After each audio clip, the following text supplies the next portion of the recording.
আমরা আজকে শিখব টেক্সট টু টেবিলে কনভার্ট কিভাবে করা হয়। ধরুন আমরা যে লেখাগুলো লিখেছি আমরা সরাসরি টেবিল না বানিয়ে লেখাগুলোকে টেবিলে কনভার্ট করব। হ্যাঁ, প্রত্যেকটা step, serial number, name, roll, marks, grade, point সবগুলো আলাদা আলাদা করে টেবিলে বসে যাবে।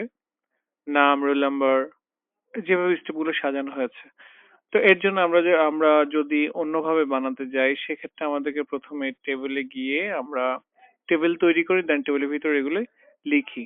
তো আমরা সেভাবে না করে আমরা সবচেয়ে সহজ পদ্ধতিতে আমরা প্রথমে লেখাগুলো লেখা শেষ করে আমরা এখন টেক্সট টু টেবিলে কনভার্ট করব।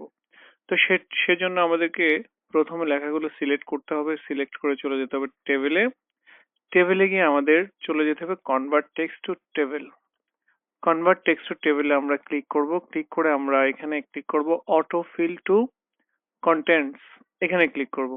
এখানে ক্লিক করার সাথে সাথে আমরা ওকেতে ক্লিক করব, ওকেতে ক্লিক করার সাথে সাথে আমাদের লেখাগুলো আপনার টেক্সট টু টেবিলে কনভার্ট হয়ে গেল। ধন্যবাদ সবাইকে।